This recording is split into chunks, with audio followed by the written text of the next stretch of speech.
مفتی طارق مسعود speeches کو subscribe کریں۔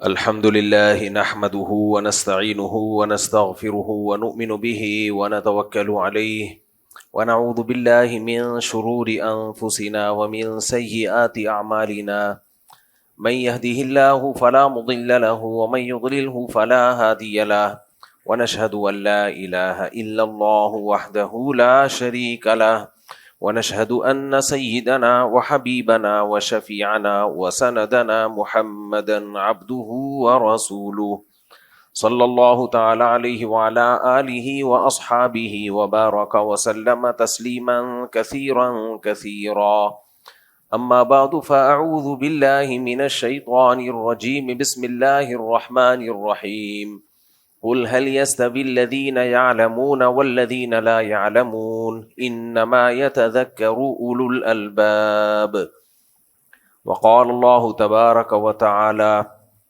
وعلم آدم الأسماء كلها ثم عرضهم على الملائكة فقال أنبئوني بأسماء هؤلاء إن كنتم صادقين۔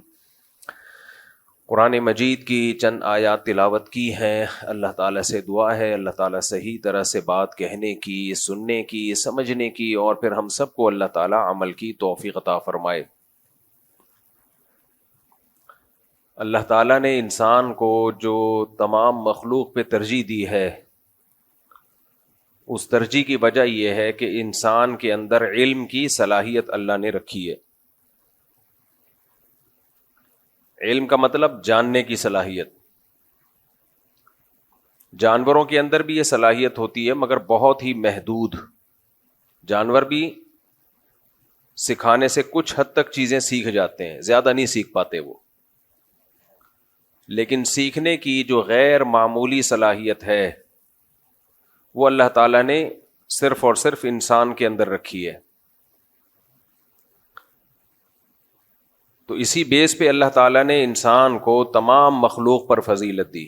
یہ جو میں نے آیت پڑھی ہے قرآن مجید کی، اللہ تعالیٰ نے جب فرشتوں کو کہا کہ آدم کو سجدہ کرو تو فرشتوں کو اعتراض ہوا وَيَسْفِكُ الدِّمَاءَ، یہ زمین میں خون بہائے گا۔ تو اللہ تعالیٰ نے کیا فرمایا؟ میں اس کے بارے میں وہ کچھ جانتا ہوں جو تم نہیں جانتے۔ اور پھر آدم علیہ السلام کو بنانے کے بعد اللہ تعالیٰ نے تمام اشیاء، آدم علیہ السلام کو تمام اشیاء کے نام سکھائے اور فرشتوں کو کہا کہ تم ان چیزوں کے نام بتاؤ، تو فرشتے نہیں بتا پائے۔ اور آدم علیہ السلام نے جب بتائے تو اللہ نے فرشتوں سے کیا فرمایا؟ الم اقل لکم، میں نے تمہیں کہا نہیں تھا میں وہ کچھ جانتا ہوں جو تم نہیں جانتے۔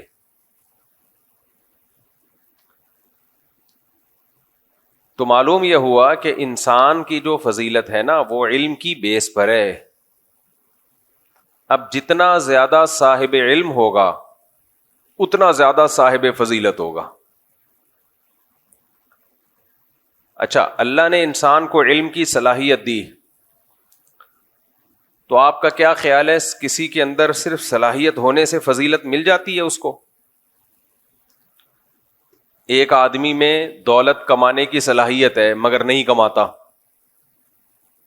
اور دنیا کو بتاتا پھرتا ہے میرے اندر اتنی صلاحیت ہے، میں ہر مہینے کروڑوں روپے کما سکتا ہوں، میرے اندر اتنی صلاحیت ہے، میں یہ کر سکتا ہوں، میں وہ کر سکتا ہوں۔ تو لوگ کیا کہیں گے؟ بھائی تو کر کے دکھا دے۔ جب تک نہیں کر رہا یہ تو اور بری بات ہے کہ صلاحیت تیرے اندر اتنی ہے اور تو کچھ بھی نہیں کر رہا، تو تجھ سے بہتر تو وہ ہے جس میں صلاحیت ہی نہیں ہے، کم از کم وہ مجرم تو نہیں بن رہا۔ تو اللہ نے انسان کے اندر علم کی صلاحیت رکھی، یہ فضیلت کی بات ہے، لیکن یہ فضیلت کامل جبھی ہوتی ہے جب وہ اس صلاحیت سے فائدہ اٹھائے، اس صلاحیت سے فائدہ اٹھائے وہ۔ اب خوب اچھی طرح ایک بات کو سمجھیں، اللہ کرے یہ دماغ ذہن نشیں ہو جائے، یہ بات ذہن نشیں ہو جائے۔ علم کی دو قسمیں ہیں۔ ایک قسم علم کی وہ ہوتی ہے جو مقصود نہیں ہوتی لیکن ذریعہ مقصود ہوتی ہے۔ جن کو ہم کہتے ہیں علم کے آلات. مثال کے طور پر ہم لکھنا سیکھتے ہیں، الف با تا ثا اے بی سی ڈی، پڑھنا سیکھتے ہیں. تو پڑھنا کیوں سیکھتے ہیں؟ کیونکہ علم کتابوں میں ہوتا ہے، بہت زیادہ علم. تو ہم جب پڑھنا سیکھیں گے تو ہمیں کتابیں پڑھنا آ جائیں گی اور کتابوں کے ذریعے ہمیں نالج ملے گی. اب مجھے بتاؤ، ایک آدمی الف با تا ثا سیکھ گیا، اے بی سی ڈی سیکھ گیا، پڑھنا سیکھ گیا، لیکن پڑھتا نہیں ہے، اور وہ کہتا ہے مجھے انگلش بھی آتی ہے، مجھے اردو بھی آتی ہے، مجھے عربی بھی آتی ہے، مجھے اے بھی آتا ہے، مجھے بی بھی آتا ہے، مجھے الف بھی آتا ہے، مجھے با بھی آتا ہے. تو ہم کیا کہیں گے؟ بھائی تو نے علم کا جو ذریعہ تھا نا، وہ ذریعہ تو حاصل کر لیا، لیکن یہ ذریعہ ہے، یہ مقصود نہیں ہے.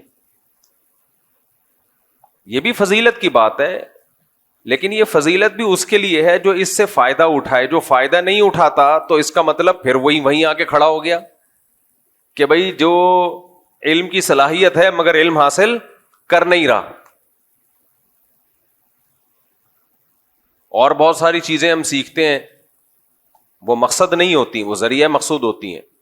بچے کو آپ نے انٹرنیٹ کا استعمال سکھا دیا. آج کل کمپیوٹر سائنس میں ڈپلومے ہو رہے ہیں، ماسٹرز ہو رہے ہیں.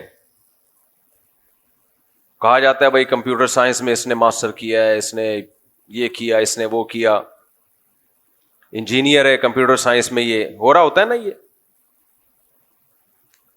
بھائی کمپیوٹر سائنس میں آپ نے یہ کچھ کرنے کے بعد اس کا آؤٹ پٹ کیا ہے، اس کا ریزلٹ کیا آ رہا ہے؟ تو وہ علوم جو علم کا ذریعہ ہوتے ہیں ان کو فنون کہا جاتا ہے. فنون، ان کو اصطلاح میں کیا کہا جاتا ہے؟ بولیں، فنون. وہ مقصد نہیں ہے، اس سے انسان کی فضیلت ثابت نہیں ہوتی ہے. خوب سمجھ لیں اچھی طریقے سے. یعنی وہ والی فضیلت جس کی بیس پہ اللہ نے انسان کو تمام مخلوق پہ فضیلت دی ہے، وہ والی فضیلت ثابت نہیں ہوتی. دوسری فضیلتیں ہو جاتی ہیں، چھوٹی موٹی فضیلتیں. مثال سے بات سمجھاتا ہوں. یہ جو علوم ہے نا جن کو فنون کہا جاتا ہے، فن، یہ بھی دو قسم کے ہیں. اس سے سمجھنے میں آسانی ہوگی. آپ ایک قدیم فنون، ایک جدید فنون. سمجھتے ہو؟ قدیم فنون اور جدید. قدیم فن کیا تھا؟ مٹی سے پیالہ بنانا. آپ نے یہ کمار دیکھے ہوں گے نا. میں تو دیکھا، ایک دفعہ میں نے ان کا ولاگ بھی بنایا تھا، وہ پتہ نہیں ویڈیو ہی کہیں غائب ہو گئی، دوبارہ بناؤں گا. وہ کیچڑ میں لت پت ہوتے ہیں اور کیچڑ سے صرف ڈوریاں گھما گھما کے کیا کچھ نہیں بنا لیتے. وہ سرائیاں بناتے ہیں، مٹکے بناتے ہیں، گلدستے بناتے ہیں، ایسی ایسی چیزیں بناتے ہیں، آدمی حیران ہو جاتا ہے. پھر اس پہ ایسے ڈیزائن بھی بنا دیتے ہیں، اتنی ان کے ہاتھ میں صفائی ہوتی ہے کہ آدمی حیران ہوتا ہے. یہ بھی علم ہے، لیکن یہ علم فن والا علم ہے. فن ہے، ایک ہنر ہے آپ کے ہاتھ میں. یہ وہ علم نہیں ہے جس کی بیس پہ اللہ نے انسان کو بولو فضیلت. یہ فن ہے. قالین بنایا کرتے تھے پہلے لوگ، ہاتھ سے تصویر بنا لیا کرتے تھے. بہت کچھ پہلے زمانے میں تو یہ جو انجینئرز ہوتے تھے ہاتھوں سے ہی ان کے کمالات ہوتے تھے. بڑی بڑی بلڈنگیں بنا لیا کرتے تھے. ان فنون نے ترقی کی تو کمپیوٹر سائنس کا دور آیا. ویب ڈیزائنر ہوتے ہیں، ویب سائٹ بنا لیتے ہیں، اور گرافک ڈیزائنر ہوتے ہیں، عجیب عجیب چیزیں بنا لیتے ہیں، سافٹ ویئر بنا لیتے ہیں. ایسے ایسے سافٹ ویئر بنا لیتے ہیں آپ کے، یعنی آدمی حیران ہوتا ہے یار. کیلکولیشن کے دیکھو کیسے کیسے نت نئے طریقے. کیلکولیٹر جس نے بنایا تھا وہ بھی تو ایک فن تھا نا. تو یہ والے جو فنون ہیں یہ جدید فنون ہے. اب چونکہ جدید ہیں، تھوڑا ٹیکنیکل قسم کے ہیں، تو ان لوگوں کی عزت تھوڑی زیادہ ہوتی ہے، ہونی چاہیے کہ یار یہ سائنسی انہوں نے پڑھا ہے باقاعدہ. لیکن خوب اچھی طرح سمجھ لو یہ بھی کیا ہے؟ فنون ہی ہے. ان کی حیثیت بھی فن سے زیادہ کچھ بھی نہیں ہے. ہاں یہ الگ بات ہے، اس فن کی بیس پہ آپ بہت یعنی کچھ کر سکتے ہو, کمالات کا اظہار کر سکتے ہو آپ, تو پھر دیکھا جائے گا آپ اس فن کی بیس پہ کر کیا رہے ہو. خالی فن آنا کوئی کمال نہیں ہے. مولانا طارق جمیل صاحب کا ایک دفعہ ہم نے بچپن میں بیان سنا, وہ الفاظ مجھے یاد رہ گئے. انہوں نے کہا کہ بھائی جو ٹانگا چلا رہا ہے وہ بھی کوچوان, جو جہاز اڑا رہا ہے وہ بھی کوچوان. یہ چھوٹا کوچوان, وہ بڑا کوچوان. تو پائلٹ بیچارے کی تو ایسی کی تیسی کر دی انہوں نے. لیکن بات یہی ہے کہ بڑا کوچوان جس کو پائلٹ کہا جاتا ہے, اگر وہ ایسے کام کر رہا ہے جو ملک کے لیے, قوم کے لیے, دین کے لیے اس کے اثرات صدیوں تک پڑ سکتے ہیں, تو پھر وہ بڑا کوچوان پھر کوچوان نہیں ہے, پھر وہ بہت بڑا مجاہد ہے, پھر وہ قوم کا بہت بڑا ہیرو ہے. اور وہی کام اگر ایک ٹانگا چلانے والا کر دے تو وہ بھی بہت بڑا ہیرو ہے پھر قوم کا, لیکن وہ کر نہیں سکتا. جو کام جہاز پہ بیٹھ کے ہو سکتا ہے وہ گھوڑے پہ بیٹھ کے نہیں ہو سکتا. تو پائلٹ بن جانا, انجینئر بن جانا کمپیوٹر سائنس میں یا کسی بھی فیلڈ میں, یا ڈاکٹر بن جانا, یہ علم کی وہ قسم ہے جس کو اصطلاح میں کیا کہا جاتا ہے, فن. سمجھ رہے ہو کہ نہیں سمجھ رہے؟ آرٹ کہتے ہیں جس کو انگلش میں, آرٹ ایک فن ہے آپ کے پاس. انسان کو جو اس وقت بہت بڑا دھوکہ لگا ہے نا, وہ فنون کو وہ والے علوم سمجھنے لگا ہے جس کی بیس پہ انسانیت کو اللہ نے تمام لوگوں پر فضیلت دی ہے, تمام مخلوق پر. یہ غلط ہے. فنون وہ لوگ بھی سیکھ جاتے ہیں جو اللہ کے نافرمان ہیں, بلکہ آج کل تو فنون میں کمال انہوں نے پیدا کیا ہے, ترقی انہوں نے پیدا کی ہے.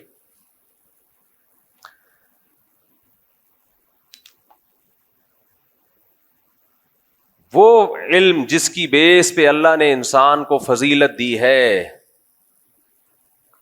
اس علم کے لیے بھی ہمیں زبان سیکھنی پڑتی ہے. تبھی تو قرآن نے کہا نا, اقرأ بسم ربک الذی خلق خلق الانسان من علق اقرأ وربک الاکرم الذی علم بالقلم. تو قلم کی فضیلت اللہ نے بیان کی, کیونکہ قلم بھی علم کا ایک بہت بڑا ذریعہ ہے. جس کو لکھنا آئے اور پڑھنا آئے وہ علوم حاصل کر لیتا ہے کہ وہ شخص وہ علوم تک نہیں پہنچ سکتا جو لکھنا پڑھنا نہیں جانتا, سوائے پیغمبروں کے. ان کو اللہ براہ راست علم عطا فرماتا ہے. تبھی پیغمبر صلی اللہ علیہ وسلم کا یا انبیاء کا لکھنا پڑھنا نہ آنا یہ عیب نہیں ہے, کیونکہ یہ فن ہے نا. فن کا نہ آنا کوئی عیب تھوڑی ہوتا ہے.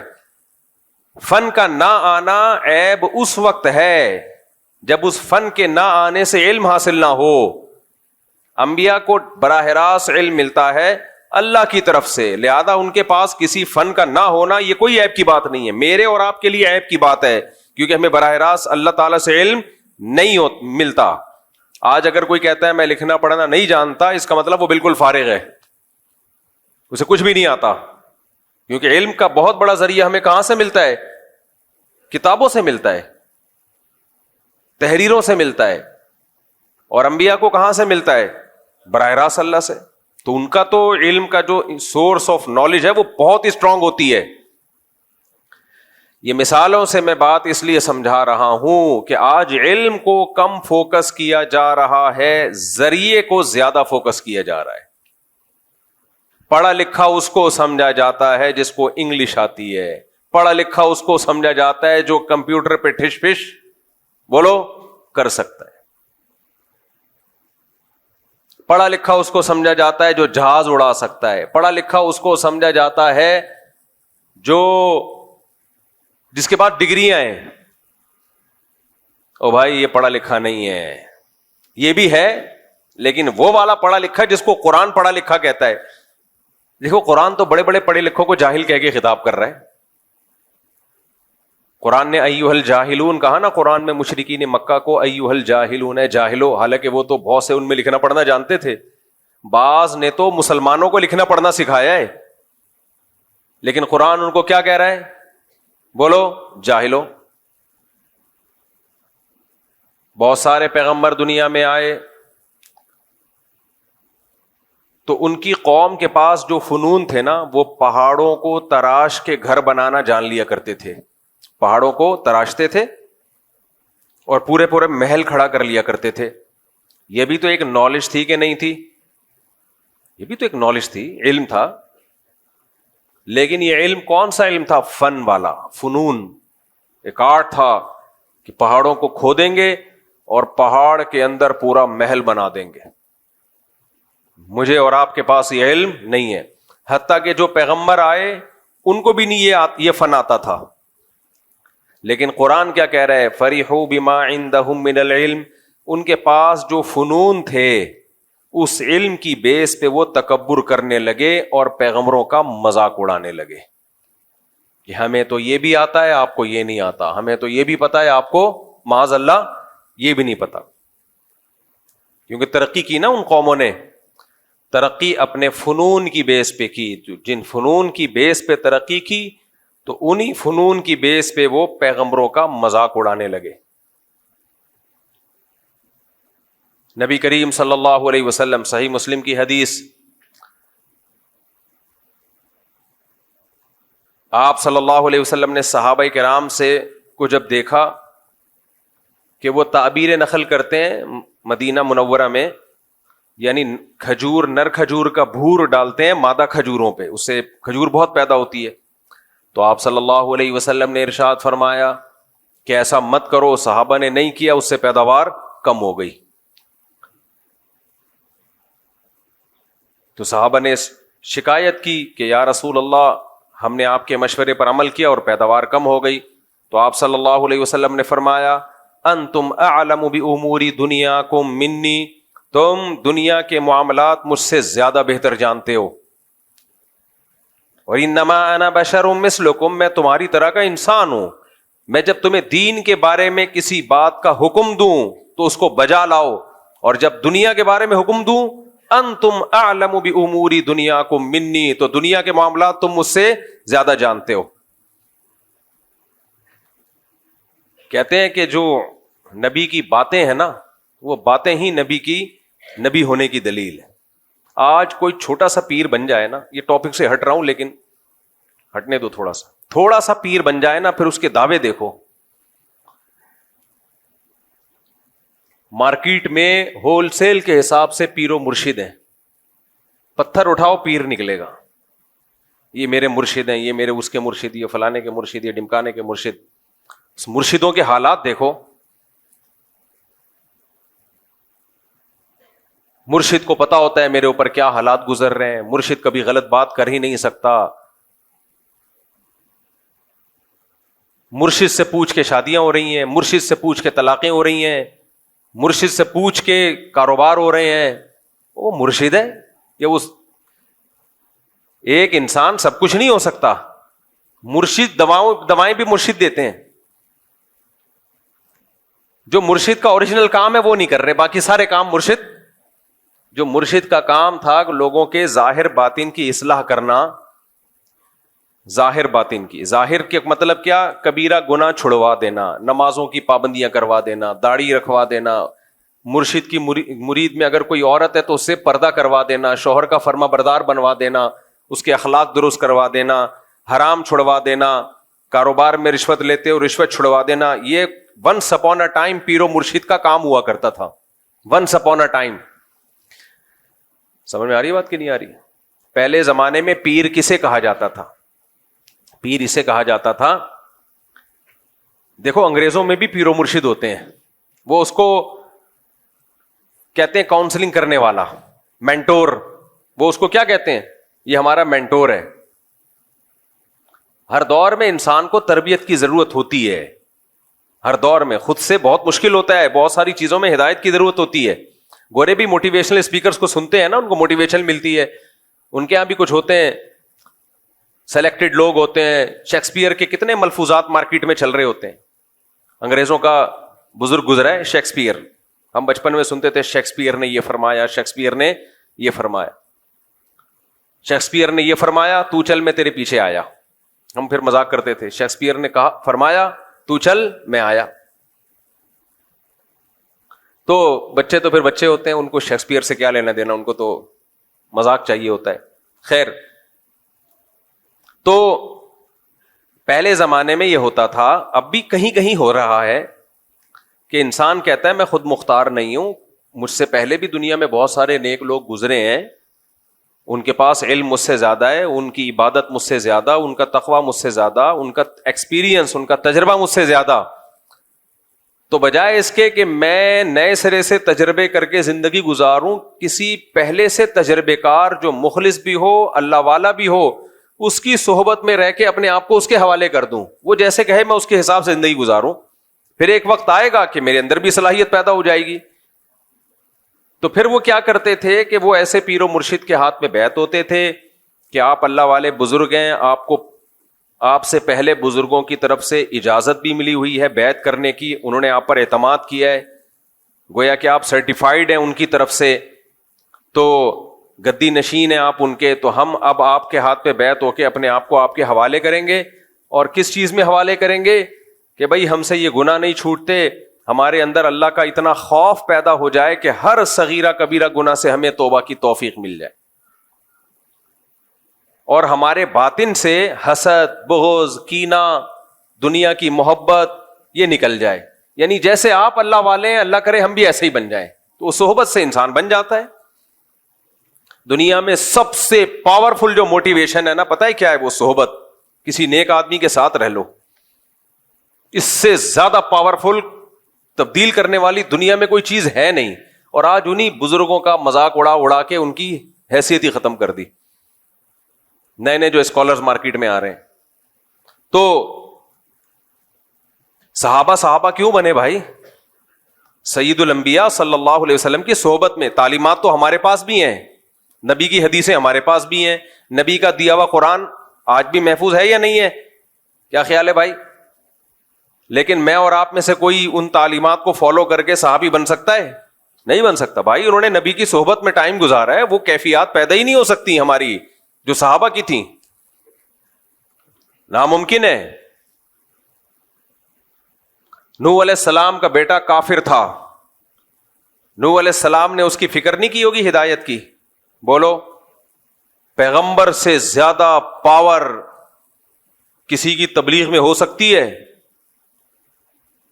کوئی ایک پہلو بھی نوح علیہ السلام نے اپنے بیٹے کی تربیت کا چھوڑا نہیں ہوگا, کیونکہ انبیاء ہر لحاظ سے کامل ہوتے ہیں. اس کے باوجود کیسا بدبخت, طوفان اپنی آنکھوں سے دیکھ رہا ہے پھر بھی ایمان نہیں لے کر آیا. نوح علیہ السلام نے بتایا کہ اس وقت بارش ہوگی, طوفان آئے گا. پہلے کوئی محکمہ موسمیات والا, کہ جو محکمہ ہی اتنا فعال نہیں تھا, جب بارش آنا شروع ہوئی تو یقین ہو جانا چاہیے تھا کہ میرے والد اللہ کے پیغمبر ہیں. انہوں نے بتایا تھا طوفان آئے گا, اور دیکھو آنا شروع ہو گیا. لیکن اپنی آنکھوں سے طوفان دیکھ رہا ہے. نوح علیہ السلام نے آخری بار موقع دیا, آ جا میری کشتی میں. کیا بھائی چلا جاتا, احتیاطاً چلا جاتا, کیا خیال ہے؟ کیا چانس تو ہے, لیکن کیسے دلوں پہ مہر لگی ہے. کیا کہہ رہا ہے؟ سآوی الی جبل یعصمنی من الماء, میں ان قریب پہاڑ پہ چڑھ جاؤں گا جو مجھے پانی سے بچا لے گا. نوح علیہ السلام نے کہا لا عاصم اليوم, آج اللہ کے عذاب سے بچانے والا کوئی بھی نہیں ہے. اور اسی دوران ایک بڑی لہر آئی اور اس کو ڈبو دیا اس کو.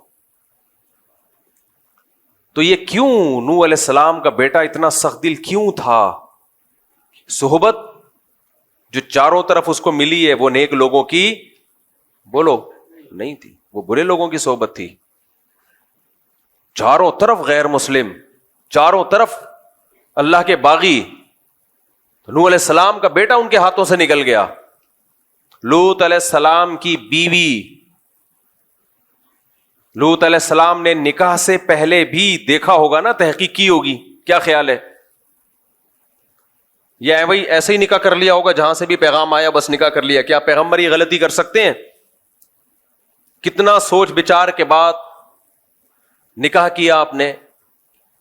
جو جس چیز سے نوح علیہ السلام قوم کو روک رہے ہیں, لڑکوں سے بدفعلی, اسی میں لوط علیہ السلام کی بیوی مخبر بنی ہوئی ہے, مخبر بنی ہوئی ہے. وجہ کیا تھی بھائی؟ چاروں طرف ماحول برائی کا. اس لیے میں بار بار کہتا ہوں جو لوگ یورپ میں جا کے رہتے ہیں فیملیوں کے ساتھ, وہاں گیدرنگ تلاش کرو, مسلم کمیونٹی تلاش کرو, وہاں جا کے رہو, اڑوس پڑوس میں مدرسہ مسجد, مسلمان نظر آئیں آپ کو, نیک لوگ نظر آئیں. ورنہ خدا کی قسم جو تباہ ہوتی ہے نا اولاد, کانوں کو ہاتھ لگائے آدمی. وہاں سستے کے چکر میں کچھ لوگوں نے کیا کیا, ابھی تو میرا امریکہ سے ابھی بھی آیا ہوں نا تازہ, وہ مجھے وہ یاد آ جاتا ہے, ان کا وہ کلپ بنایا تھا تازہ والا. خیر, وہاں کچھ لوگ کیا کرتے ہیں, سستے کے چکر میں, امریکہ میں لا یہ ہے کہ جو بھی گاؤں دیہات میں یا دور رہے گا نا تو اس کو بینیفٹس بہت ملتے ہیں. ان لوگوں نے ہر چیز میں پلاننگ کی ہوئی ہے. وہ چاہتے ہیں ہمارے ملک کی آبادی بڑھے اور بہت زیادہ بڑھے, لیکن اس کی پلاننگ کا انہوں نے طریقہ یہ اختیار کیا ہوا ہے کہ سبب میں جا کے رہو, دور دور رہو شہروں سے, ایک ہی جگہ گھسو مت. ہم ڈھاکہ گئے نا بنگلہ دیش میں, ماشاءاللہ بہت آبادی, لیکن اتنا چھوٹا شہر, اسی میں سب ہیں. اب ایک فیملی کے 8-10 بچے پیدا ہوئے تو اوپر والے پورشن میں, اس کے مزید پیدا ہوئے تو اس سے اوپر والے پورشن میں, مزید ہوئے تو اور اوپر والے پورشن. ابے بھائی کیا معراج پہ جا رہے ہو, کیا کر رہے ہو, آسمان پہ جا رہے ہو کہ ستارے توڑنے کا ارادہ ہے؟ آبادی کو پھیلاؤ نا. اس کا نقصان کیا ہوتا ہے؟ حالانکہ بنگلہ دیش میں اسپیس بہت ہے, بہت اسپیس ہے بنگلہ دیش کے پاس, بہت خوبصورت کنٹری ہے. بھائی پھیلاؤ آبادی کو, لیکن یہ کام عوام کا نہیں ہوتا. یہ پلاننگ کس کی ہوتی ہے؟ گورنمنٹ کی. گورنمنٹ جب صحیح ہوتی ہے تو پلاننگ کرتی ہے پبلک کے لیے, تو سب خوش ہوتے ہیں. ہمارے یہاں گلستان جوہر میں دیکھ لو, کھارا در میں دیکھ لو, یہی ہو رہا ہے. بلکہ مجھے تو ایسا لگتا ہے کھارا در میں نیچے کو جا رہے ہیں, دھستا جا رہا ہے کھارا در. تو گھسے چلے جائیں گے. پھر میرے اوپر اعتراض کرتے ہیں کہ آبادی پہلے ہی اتنی بڑی ہوئی ہے, لوگوں کے پاس رہنے کی جگہ نہیں ہے, اور یہ مولوی کہتا ہے دے دنادن بچے پیدا کرو. بھائی بچوں پیدا کرو, جگہ بہت ہے. آپ کا دماغ خراب ہے کہ ایک ہی جگہ پہ گھس رہے ہو. اب میں نے اللہ کا فضل سے, اب جب میرے اتنے سارے بچے ہیں تو ایک کمرے میں تھوڑی گھسڑے ہوئے ہیں سارے, میں نے ایک کمرے میں ان کو سب کو گھسیڑ دوں, یا 1-2 کمروں کے گھر میں 4 بیگمات اور 18-19 بچے گھسیڑ دوں, تو یہ اپنے ساتھ بھی ظلم ہوگا, ان کے ساتھ بھی ظلم ہوگا. پھیلاؤ بھائی, دور دور کرو, سستی جگہ لو, دور لو سستی جگہ. تو اب وہاں گورنمنٹ کیا کرتی ہے, کیونکہ گورنمنٹ وہ لوگ بہرحال اپنی قوم کے ساتھ خیر خواہ ہیں, وہ لوگ دوسروں کے ساتھ جیسے مرضی ہوں. وہاں گورنمنٹ یہ کرتی ہے کہ بھائی وہ کہتی ہے کہ جاؤ دور دراز علاقوں میں جا کے رہو, تمہیں وہاں زیادہ سہولتیں ملیں گی, ٹیکس کم سے کم ہوگا. اب ٹیکسز ایک جگہ ہے جہاں اسپیس بہت بڑا صوبہ ہے, گورنمنٹ نے بول دیا, پالیسی بنا دی, جو امریکہ کی اسٹیٹ ٹیکسز میں رہے گا اس کا ٹیکس کیا ہوگا, ٹیکس فری ہوگا وہ, یا کم ہوگا. تو اب جیسے ہی کسی شہر میں آبادی بڑھتی ہے, لوگ سستے کے چکر میں کہاں چلے جاتے ہیں؟ ایسی اسٹیٹس میں جاتے ہیں جہاں کھلے ڈلے ہیں. ہمارے یہاں ایسی کوئی پالیسی نہیں ہے. ایک زمانے میں تو پورے پاکستان کی آبادی کراچی کی طرف رخ کر رہی تھی, پھر یہاں حالات خراب ہوئے تو تھوڑا سا باہر ہو گئے, ورنہ سب کراچی. ماشاءاللہ کراچی ہے بھی ایسا برکت والا شہر, تو سب آگے یہاں کیا نتیجہ نکلے گا میرے بھائی؟ پھر اوپر جاتے رہیں گے, فلیٹوں میں گھسے, کھڑکیوں سے نکل کے گر رہے ہیں. تو خیر کہاں سے کہاں میں چلا گیا.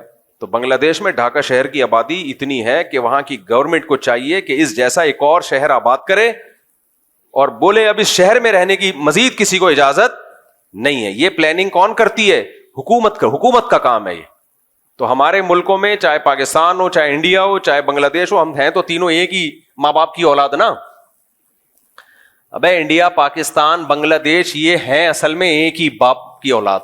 بعد میں اختلافات کی وجہ سے, جیسے 3 بھائیوں میں لڑائی ہوتی ہے تو شادی کے بعد الگ الگ ہو جاتے ہیں, تو ہم لوگ بھی کیا ہو گئے, انڈیا پاکستان بنگلہ دیش الگ الگ ہو, لیکن ہیں اصل میں کیا, بلڈ ایک ہی ہے. تو حرکتیں تینوں کی سیم ہیں, حرکتیں ہم تینوں کی سیم ہیں. ان حرکتوں میں یہ بھی کہ اسپیڈ فل ہے, مینجمنٹ 0 ہے.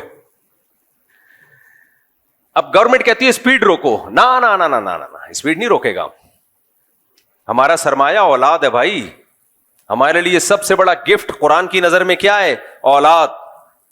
کیوں روکے بھائی؟ ہم پاگل ہیں کیا؟ اپنی خوشیاں چھین لیں ہم؟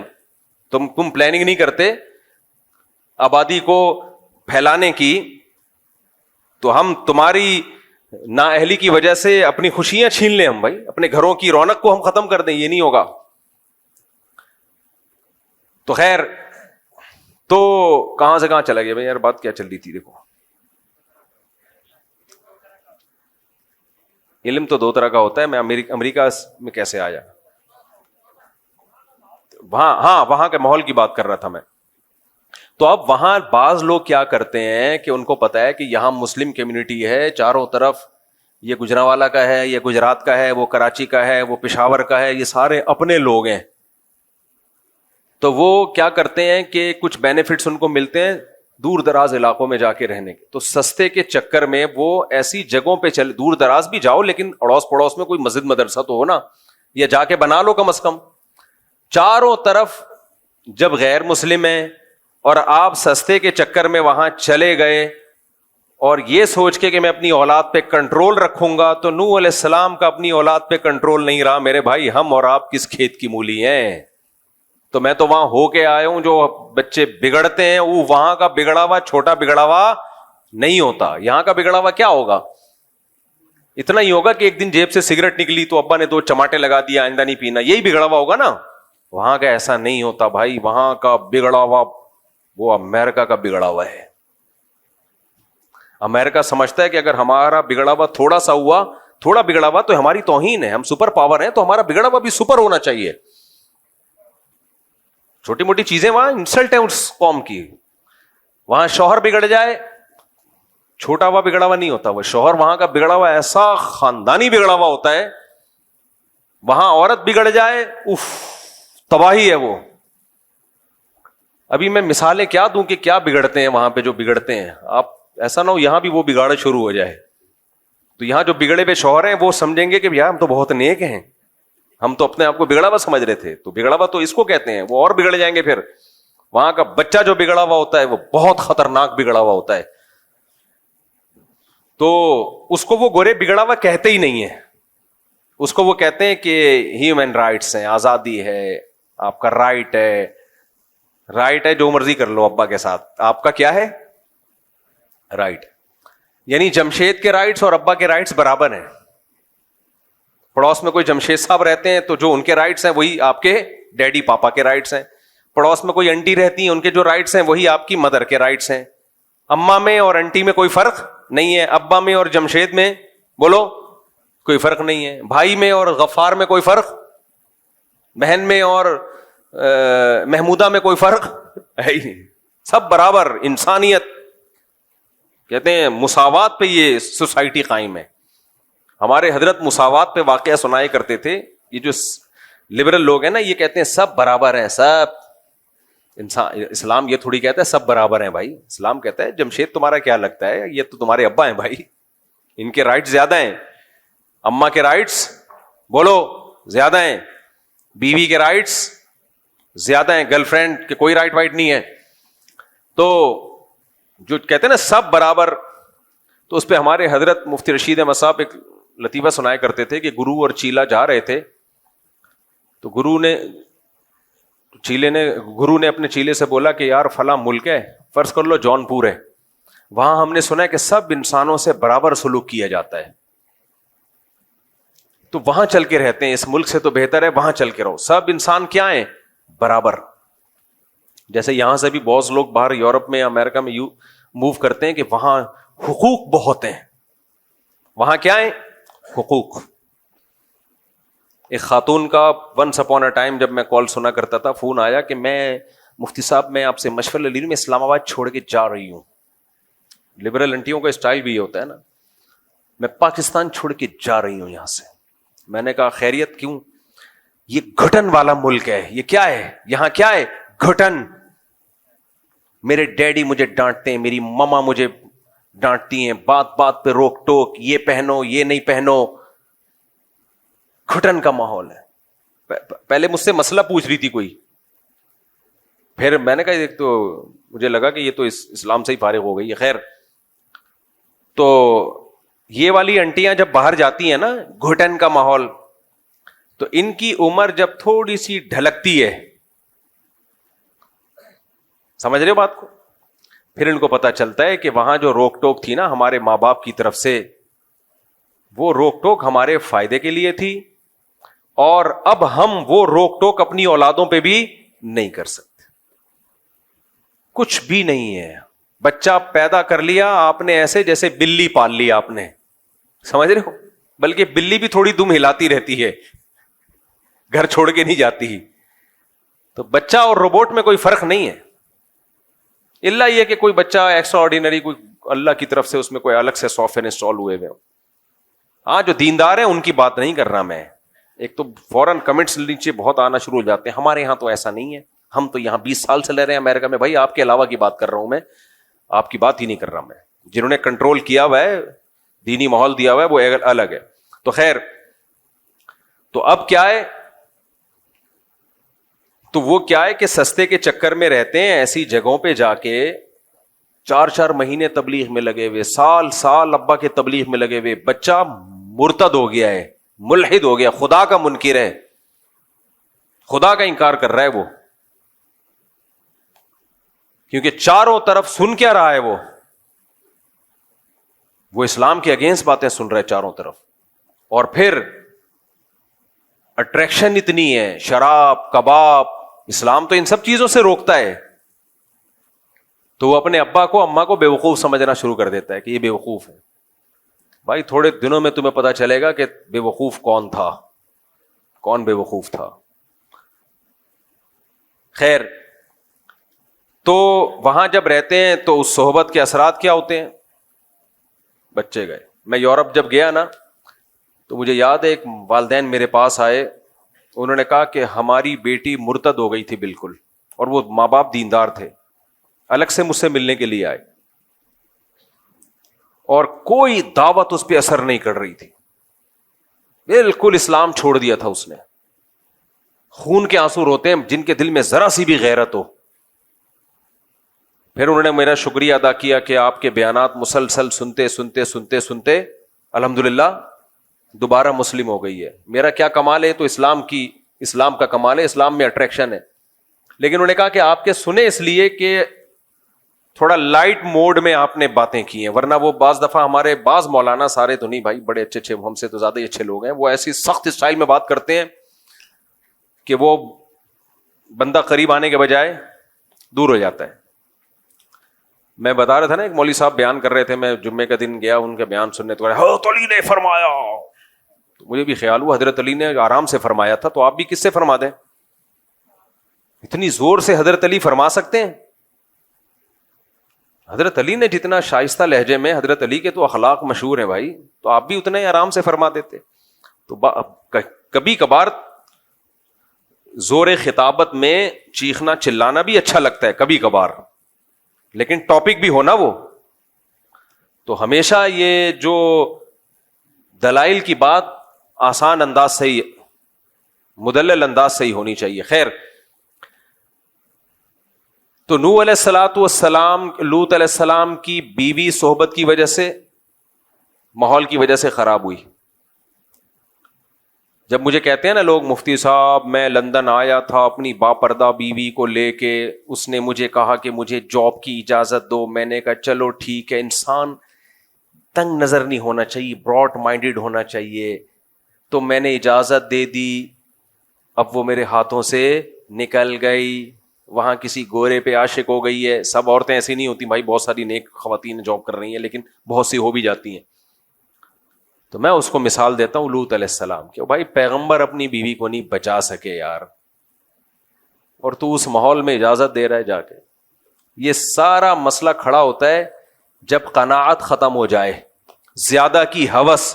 پہلے فیصلہ کرو کہ اگر سب کچھ پیسہ ہی ہے تو کمبختوں پھر شادی کرتے کیوں ہو؟ ہے بھائی، اگر سب کچھ پیسہ ہی ہے، دیکھو کچھ لوگ تو اس لیے شادی کرتے ہیں کہ وہ پیسہ ہے، ان کا تو ہدف ہی کیا ہے؟ دولت. ان کی بیگم اگر کھسک بھی جائے تو ان کی صحت پہ کوئی فرق نہیں پڑتا. یہ ولاگر دیکھ لو نا، جب اپنی خوبصورت بیویوں کو لا کے دنیا کے سامنے رکھتے ہیں تو یہ کیوں رکھتے ہیں؟ اپنی بیویاں کیوں دکھاتے ہیں خوبصورت خوبصورت بیویاں ادھورے کپڑوں میں؟ پیسہ ہے تو ان کا مقصد ہی شادی سے کیا ہے؟ آپ لوگ چپ کیوں بیٹھے ہو بھائی؟ پیسہ مقصد ہے نا، تو جب ہدف پیسہ ہے تو بھی ٹھیک ہے، غیرت ویرت ایک طرف رکھو. لیکن اگر ہدف پیسہ نہیں ہے بلکہ پیسے سے کچھ اور مقصد ہے، دیکھو ہم جو پیسہ کماتے ہیں کیوں کماتے ہیں؟ سواری اچھی ہو جائے، کیا خیال ہے؟ گھر اچھا ہو جائے، یہی ہے نا؟ خوراک اچھی ہو جائے، کیا خیال ہے؟ بیمار ہو تو علاج اچھا ہو جائے. اب آپ کے پاس پیسہ آ گیا، نہ خوراک اچھی رکھ رہے ہو، نہ گھر اچھا بنا رہے ہو، نہ سواری اچھی رکھ رہے ہو. کیوں یہ سب کام کر رہے ہو؟ تاکہ پیسہ خرچ نہ ہو جائے. تو پرلے درجے کے بے وقوف کہلاؤ گے کہ نہیں کہلاؤ گے؟ اگلا بولے گا بھائی نوٹوں کو کھائے گا کیا؟ صحیح. تو ہر چیز کا ایک مقصد ہوتا ہے. اسی طرح پیسے کا ایک مقصد یہ بھی ہوتا ہے کہ بیوی اچھی مل جائے، یہ بھی ایک مقصد ہوتا ہے. لیکن اس بیوی کا مقصد کیا ہوتا ہے؟ اس کا مقصد ہوتا ہے گھر سنبھالنا. مثال کے طور پر پیسے کا مقصد ایک بہت سارے ادھر میری طرف توجہ، یہ گارڈ تبدیل ہوتے رہتے ہیں، ادھر توجہ، آپ یہاں مجھے سننے کے لیے آئے ہو. دیکھو پیسے کا کہ بہت سارے مقاصد میں ایک مقصد اچھا کھانا بھی ہے، کیا خیال ہے؟ اب آپ نے کیا کیا؟ اچھا کھانا خرید لیا، مرغے ورغے بکرے پائے وائے بڑا زبردست. اب کھا نہیں رہے آپ اس کو، کہہ رہے ہیں یہ میں نے پیسے سے اچھا کھانا خریدا تو ہے لیکن جہاں اچھے ریٹ لگیں گے اس کھانے کو بیچ دوں گا میں. تو لوگ کہیں گے اس کا مطلب تو نے یہ جو اچھا کھانا خریدا تھا یہ بھی پیسہ کمانے کے لیے خریدا تھا. تو چل ٹھیک ہے ڈبل پیسہ آ گیا، اب کیا کرے گا اس پیسے سے؟ اب بتا تیرے اس مقصد کیا ہے؟ جو مزید پیسہ آ گیا نا تیرے پاس، اب کیا کرے گا؟ آپ کہیں گے میں اچھا کھاؤں گا. ایک مقاصد، بہت سارے مقصد میں سے ایک مقصد کیا ہے؟ اب اور اچھا کھاؤں گا میں. بھائی پہلے میں نے نہاری خریدی تھی لیکن جب مجھے اچھے ریٹ مل رہے تھے میں نے کسی کو پہنا دی وہ، اب میں اس سے اور اچھا کچھ خرید لوں گا. تو اب آپ نے اور اچھا خرید لیا. اب جب اور اچھا خریدا تو ایک اور کسٹمر آیا، وہ ڈبل پیسے دے رہا ہے، اس کو پہنا دیا. وہ لوگ کہیں گے اب اس پیسے سے تیرا مقصد کیا؟ کہنے تاکہ اور اچھا کھاؤں میں. تو کمبخت کھائے گا کب؟ نہیں آئی میرا خیال ہے بات. یہ تو پہنائے جا رہا ہے تو کھائے گا کب؟ تو آپ کہہ رہے ہیں بھائی پیسہ بہت بڑی طاقت ہے. تو طاقت ہے جب اس سے کچھ کھا تو پیسے کے مقاصد میں گاڑی ہے، اب گاڑی آپ نے خریدی فوراً پہنا دی کسی کو، چلا نہیں رہے اس کو، پھر خریدی پہنا دی. تو لوگ کہیں گے تیرا گاڑیوں کا بزنس ہے تو اپنے لیے بھی تو کوئی گاڑی رکھ. اپنے لیے نہ تو گاڑی رکھ رہا ہے، نہ تو گھر بنا رہا ہے، نہ تو کھانا اچھا کھا رہا ہے، تو اس کا مطلب تو پیسے کو خدا سمجھتا ہے. تو خوب سمجھ لو جیسے پیسے میں یہ ساری چیزیں مقصد ہوتی ہیں تو پیسے سے ایک مقصد یہ بھی ہوتا ہے کہ شادی ہو جائے میری مناسب جگہ پر. غریب آدمی کو کوئی دیتا ویتا نہیں ہے آج کل، اور دے بھی دے تو خرچے پورے ہونا مشکل ہو رہے ہوتے ہیں اس کے لیے. تو آپ نے پیسہ کمایا کہ یار شادی ہو جائے گی، نفقہ آسانی سے اٹھا لوں گا میں. اب اس شادی جب آپ کی ہوئی ہے تو شادی سے جیسے کھانا جب آپ نے خریدا تھا تو اس کا مقصد کیا تھا؟ اس کو بیچنا یا کھانا؟ کھا نہیں رہے تو کس کام کا ہے وہ کھانا بھائی؟ تو ایسے جب آپ کی شادی ہوئی تو وہ کس کام کے لیے تھی؟ گھر بسانے کے لیے یا وہ بھی کمانے کے لیے؟ اگر اس کو بھی گھر سے باہر ہی بھیجنا تھا تو اس تکلف کی ضرورت کیا تھی یار تمہیں؟ مجھے لگتا ہے یا تو آپ پاگل ہو گئے یا میں پاگل ہو گیا ہوں، کیونکہ میں پوری دنیا میں جاتا ہوں تو میری سوچ کے خلاف ہی لوگ نظر آ رہے ہوتے ہیں. بیگم بھی جاب کر رہی ہے، شوہر بھی جاب کر رہا ہے، رات کو دونوں کی ملاقات کے سلسلے میں حاضر ہو جاتے ہیں. کوئی مجبوری ہو تو ایک الگ بات ہے بھائی، بھوکا مر رہا ہو تو ایک الگ بات ہے، لیکن تو پیسے والے لوگ یہ کام کر رہے ہوتے ہیں. ابے تو تم نے کیوں کیا؟ تو کمانے کے لیے کیا ہے تو وہی ہو گیا، کھانا خریدا اور کھانے کے بجائے بیچ دیا اس کو. اس کا مطلب تم نے خریدا تھا کھانے کے لیے نہیں بلکہ کمانے کے لیے خریدا ہے. تو یہ کمبختوں کو یہی نہیں پتا چل رہا کہ یہ ہوتی کیوں ہے شادی، کس سلسلے میں ہوتی ہے یہ. بھائی یہ اس سلسلے میں ہوتی ہے گھر سنبھالے، بچے پیدا کرے، وہ نسل بڑھائے آپ کی. وہی کام نہیں ہو رہا، باقی سارے کام عورت سے لیے جا رہے ہیں. تبھی شادی میں پہلے دیکھا جا رہا ہے کہ ڈاکٹر ہو اور انجینئر ہو اور فلانا ہو اور ڈمکانی ہو، پھر جب وہ جوتے لگاتی ہے نا شادی ہونے کے بعد کہتے ہیں میں نے تو بڑی پڑھی لکھی خاتون سے شادی کی. بھائی پڑھی لکھی ہونا بالکل ایک ڈفرینٹ چیز ہے, گھر سنبھالنا بالکل ایک ڈفرینٹ چیز ہے. اس کا پڑھائی سے کیا تعلق ہے؟ بایولوجی میں وہ اس نے یہ پڑھا کہ گھر کیسے سنبھالا جاتا ہے, بایولوجی کی کتابوں میں ہے بھائی. اب میڈیکل سائنس کی کتابوں میں شوہر کے حقوق نام کی کوئی چیز اس نے پڑھی ہے ڈاکٹر نے؟ مجھے وہی لگتا ہے یا تو آپ پاگل ہو گئے یا دونوں میں سے کوئی ایک پاگل ہے. مجھے ایک بات بتاؤ, وہ ڈاکٹر ہے, کرو ڈاکٹروں سے شادی کرو, منع نہیں کر رہا, ایجوکیٹڈ ہے, ہو سکتا ہے کچھ کبھی بیمار ہو گئے تو آپ کے بھی کوئی ٹیکا ویکا لگا دے. تو سوال پیدا, دوبارہ سوال دوہرا دوں, سوال یہ پیدا ہوتا ہے کہ میڈیکل سائنس میں اخلاق سکھائے جاتے ہیں, شوہر کے حقوق. گھر آپ نے جب نکاح کیا تو گھر چلانے کے لیے, دوبارہ سے اس مقصد کو, تب مقصد نظر سے اجھل ہونا شروع ہو جاتا ہے لوگوں کے. مقصد کیا ہوتا ہے؟ دماغ سے اجھل. لوگ بھول ہی گئے ہیں کہ یہ کس سلسلے میں یہ کام شروع ہوا تھا. ونس اپون اے ٹائم اتنا پروپیگنڈا ہو گیا ہے نا. آپ نے جب نکاح کیا تھا تو پہلے سوچ لیا کرو میں یہ کام کیوں کر رہا ہوں. اس لیے کر رہا ہوں کہ گھر چلے. تو گھر چلنے کے لیے, گھر بھی ایک چھوٹی سی ریاست ہوتی ہے, کیا خیال ہے, جس میں شوہر سربراہ ہوتا ہے, باقی سب لوگ کیا ہوتے ہیں؟ ماتحت ہوتے ہیں. اور ان ماتحتوں میں ابھی نسل تو بعد میں آئے گی, سب سے پہلے ماتحت کون ہوتا ہے؟ بیگم ہوتی ہے. تو اس کو پتا ہونا چاہیے کہ سربراہ کے کیا حقوق ہیں, کیا خیال ہے؟ اور آپ کو پتا ہونا چاہیے کہ اس کے کیا حقوق ہیں, پتا ہونا چاہیے کہ نہیں ہونا چاہیے؟ اچھا, اور پھر گھر میں اچھا ماحول بنے تو شکر گزاری کا جذبہ وغیرہ وغیرہ. یہ تو پوری لمبی چوڑی ڈیٹیل ہے, یہ میرا ٹاپک نہیں ہے. تو بیچ میں غریبی آ گئی. میں امریکہ میں غریبی کہہ رہا تھا, وہ امریکن جو وہیں پیدا ہوئے ہیں نا پاکستان میں, کہتے ہیں غریبی کیا ہوتی ہے. میں نے کہا کراچی چھوڑ دیا, گئے کام سے. جس کو غریبی کا نہیں پتا اس کو کیا فائدہ یار زندگی. یہ نقصان ہوا ہے کراچی چھوڑنے کا. غریبی بھول گئے, پتلی گلی بھول گئے. بھائی قرضہ ہم جب لیتے ہیں تو جب بندہ لینے کے لیے آئے تو ہم کہاں سے نکلتے ہیں؟ پتلی گلی سے نکلتے ہیں نا. بھول گئے سب پتلی گلی کیا ہوتی ہے. وہاں ہے پتلی گلی ہے ہی نہیں, لہذا قرضہ لے کے بھاگنے کا چانس ہے ہی نہیں. خیر, ہمارے یہاں جب تبلیغ والے گشت کے لیے جاتے ہیں نا تو بھی کہاں سے نکلتا ہے وہ بندہ؟ پتلی گلی سے نہیں. گندی گلی بھی کہتے ہیں اس کو, پتلی. سارے محلے والے اس میں اوپر سے کچرا ڈال رہے ہوتے ہیں. خیر, تو دوبارہ میں اسی بات کی طرف آتا ہوں. اب ڈاکٹر چاہیے, مجھے انجینئر چاہیے, مجھے فلانی چاہیے, مجھے ڈمکانی چاہیے. کم بخت تو کیوں کر رہا ہے یہ سب کچھ؟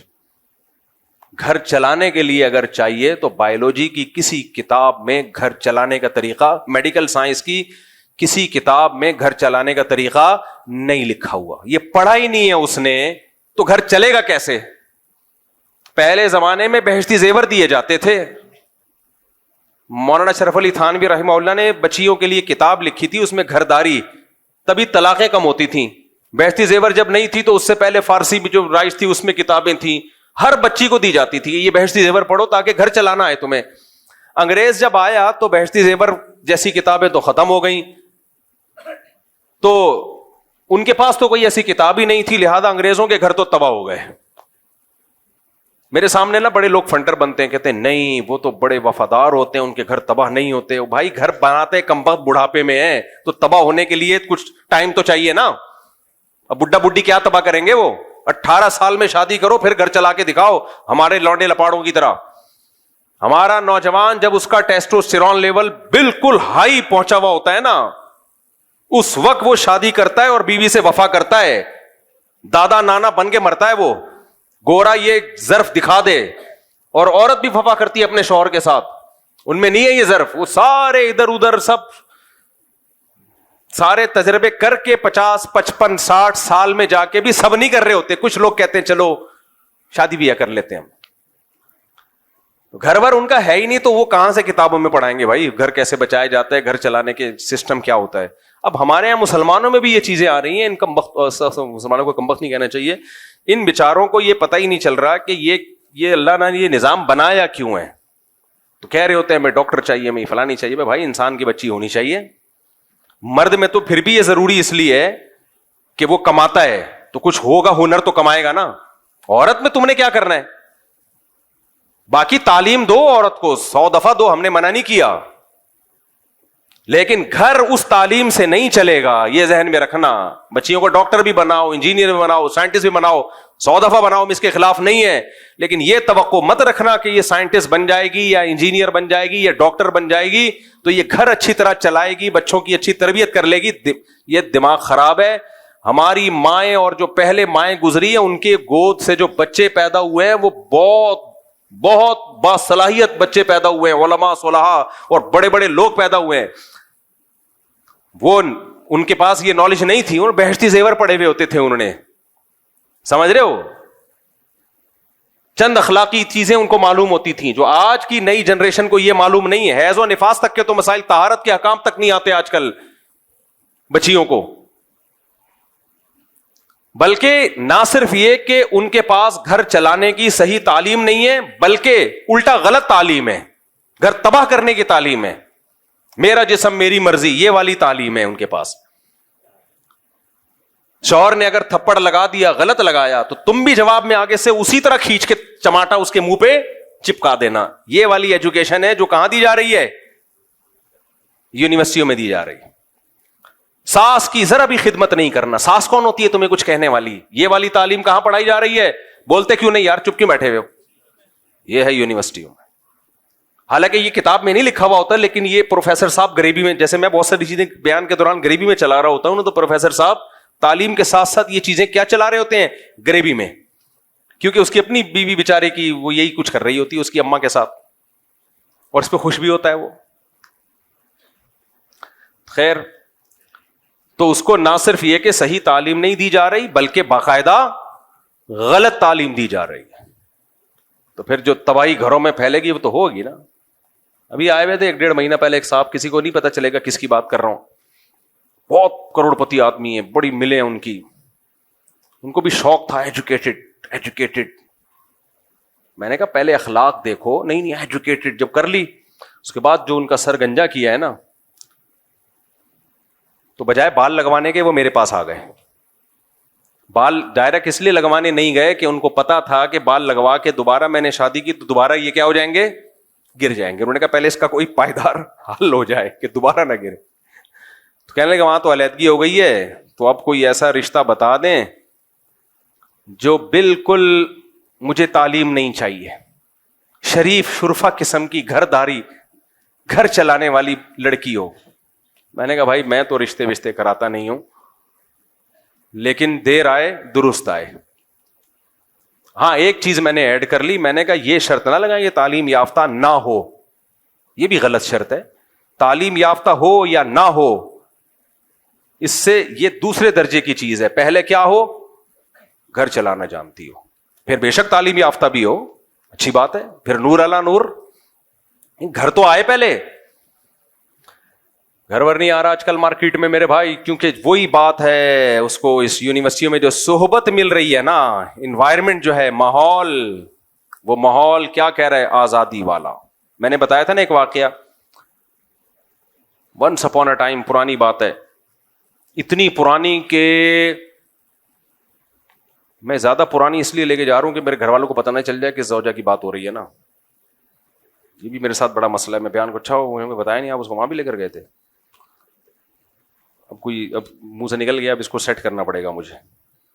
بہرحال میری ایک دفعہ نئی شادی ہوئی تھی, اب بہت دفعہ ہوئی ہے نہیں تو ایک دفعہ کی بات ہے. میں اپنے گھر والوں کو لے گیا کسی ورک شاپ میں جس میں ٹائم مینجمنٹ اور وغیرہ وغیرہ, بڑی اچھی ورک شاپ تھی, اور وہ جو ٹرینر تھے وہ بھی بہت زبردست. میرے گھر والوں نے مجھے بتایا کہ جو خواتین پیچھے بیٹھی ہوئی تھی نا, وہ سب مجھے باغی بناتی رہی ہیں کہ تم نے مفتی صاحب سے شادی کی ہے. میں نے کہا ہاں جی. تمہارا دماغ صحیح ہے؟ پہلے سے ان کی اتنی 2 بیویاں, اب 2-3 تھیں, ابھی نہیں بتاؤں گا میں, وہ سمجھ جائیں گے نا کس کی بات ہے. تو تمہارا دماغ صحیح ہے؟ اچھا تو تم گھر سے نکلتے ہوئے اپنے شوہر سے پوچھتی ہو؟ اس نے کہا ہاں ہم تو پوچھتے ہیں بھائی. ہم تو نہیں پوچھتے, یہ باتیں چل رہی ہیں پیچھے, ہم تو نہیں پوچھتے, جب گھر سے باہر جاتے ہیں ہم تو اپنے ہسبینڈ سے نہیں پوچھتے, اور اگر ہمیں روک بھی دے ہم بھی نکل آتے ہیں. آگے ساس تک تو پہنچے نہیں, وہ تو میری والدہ تو اللہ مغفرت فرمائے بہت پہلے انتقال ہو گیا تھا ان کا. ساس سے بغاوت, تو میں نے کہا بھائی یہ ورک شاپ میں جو وہ اچھی اچھی باتیں سکھا رہے ہیں وہ باتوں کا اثر نہیں ہوگا, اثر کس کا ہوگا یہ یاد رکھو. درس میں کوئی کتنی اچھی باتیں کر رہا ہو نا, جو لوگ سن رہے ہوتے ہیں ان پر اس درس کا اتنا اثر نہیں ہوتا. یہ جو دائیں بائیں لوگ بیٹھے ہوئے کان بھر رہے ہوتے ہیں نا, یہ زیادہ مؤثر ہوتا ہے. اس درس کی 2 ٹکے کی حیثیت نہیں چھوڑتے وہ. میرے گھر والوں کو اللہ جزائے خیر انہوں نے مجھے بتا دیا کہ یہ چل رہا ہے مارکیٹ میں, مجھے بتا رہے ہیں کہ بھائی یہ, ابے بھائی یہ شادی سے پہلے آپ 100 دفعہ سمجھاؤ کہ مت کرو, جب ہو گئی ہے تو پھر کسی کو یہ کہنا کہ کیوں کی اور تمہارا دماغ خراب, یہ تو گھر توڑوانے والی بات ہے کہ نہیں ہے. پھر میں جہاں بھی گیا ہوں یہی باتیں, گھر والے جس گھر والوں کو بھی لے کر گیا ہوں ہر دفعہ یہی کہ سب پوچھتے ہیں تمہارا دماغ خراب ہے, آپ نے کیوں کی. جب میں نے دوسری کی تو میری پہلی زوجہ کو ورغلانے کی کوشش کی, اس نے ایکسپٹ کر لیا کہ چلو ہو گئی ہے. لیکن جہاں دعوت پہ جائیں, خواتین جو بیان سن رہی ہیں ان کے علاوہ کی بات کر رہا ہوں, کہ آپ کے ہسبینڈ نے دوسری کی, آپ کو برا نہیں لگا؟ اس نے کہا لگا تھا. کیا کرتے, برداشت کیا, اللہ کا حکم ہے, اب اجازت دی اللہ نے, تو اب ہمارے ساتھ تو صحیح چل رہے ہیں تو برداشت کر لی. ہم تو کبھی بھی برداشت نہ کریں. آپ میں کوئی کمزوری ہوگی یقیناً, ورنہ میاں کا دل ایسے نہیں ہے کسی عورت کی طرف جاتا. عورت میں حالانکہ میں چیخ رہا ہوں بھائی کوئی خرابی نہیں ہے, بس اجازت دی اللہ نے. اتنا میں جب کہیں سے دعوت پہ آتا میرے گھر میں جھگڑا ہوتا. کیوں؟ باہر کا ماحول کیا بنا رہا ہے, باغی. سمجھ میں نہیں آ رہی بات. آپ حقوق کی لائن لگا دو, محبتیں بچھا دو, آپ یہ ثابت کر دو کہ بھائی کسی سے محبت میں کوئی کمی نہیں ہوئی ہے. لیکن باہر کا جو انوائرمنٹ ہے وہ دوسری شادی والا نہیں ہے, وہ دوسری شادی کو برا سمجھنے والا ہے. وہ ماحول کیا کرے گا, خراب. میں اتنا پریشان ہوا تھا کہ یار میں کہاں, میں سعودیہ لے کے بھاگ جاؤں. تو یہ بھی ایک فائدہ ہوا ماحول سے. مجھے یاد ہے ایک دفعہ گلشن اقبال میں ہم رہ رہے تھے, تو وہاں کوئی خاتون تھیں جو سعودی عرب میں رہ کر آئی تھیں. انہوں نے گھر والوں کو بتایا تو نارمل ہے سعودی عرب میں, کوئی اتنی ٹینشن کی بات نہیں ہے. وہاں کیا ہوا, حالات بہتر ہونا شروع ہو گئے. تو یہ ساری مثالیں میں کیوں دے رہا ہوں, یہ سمجھانے کے لیے کہ سب سے پاورفل موٹیویشن صحبت کی ہوتی ہے. آج بہت ساری مائیں شکایتیں لے کر آتی ہیں بچوں کی, ہمارا بچہ اسلامک اسکول میں پڑھ رہا ہے, اتنا اچھا اسکول, اتنی بھاری فیس, بچہ فوش فلمیں دیکھ رہا ہے, سگریٹ پی رہا ہے. میں کہتا ہوں اسکول اسلامی ہے, سارے بچے اسلامی نہیں ہیں. پتہ نہیں کہاں سے بچے لا کے ہو سکتا ہے بٹھا دیے ہوں اور وہ آپ کے بچے کو موبائل میں چیزیں دکھا رہے ہوں. اسکول بھی دیکھا کرو کیسا ہے, آگے ماحول دیکھا کرو, اس کے ارد گرد بچے کون بیٹھے ہوئے ہیں. تبھی حتی الامکان ہم تو کہتے ہیں ہوم اسکولنگ کی طرف لے کر آؤ, لیکن پھر بچوں کو تھوڑا لڑکوں میں کھیلنے بھی دو, بیلنس کرنا ہوتا ہے نا. بالکل ہی لڑکوں سے ہٹا دو گے کہ کہیں کوئی بری صحبت نہ ملے تو پھر وہ چھوئی موئی بن جاتا ہے, پھر وہ ویسے ہی اس میں نسوانیت پیدا ہو جاتی ہے. تو اس میں بیلنس اعتدال سے لے کے چلنا ضروری ہے. تو خیر ہم اصل موضوع کی طرف جلدی سے آتے ہیں. تو میں یہ بات کر رہا تھا میرے بھائی, صحابہ کرام جیسے ہم بن نہیں سکتے, کیونکہ انہوں نے, صحابہ نے کس کی صحبت اٹھائی ہے, نبی کریم صلی اللہ علیہ وسلم کی. تو اس سے پتہ چلتا ہے کہ اہل اللہ کی صحبت, یا جو جتنا بڑا بزرگ ہوگا اس کی صحبت سے جو کچھ حاصل ہوتا ہے وہ کسی طریقے سے حاصل نہیں ہو سکتا.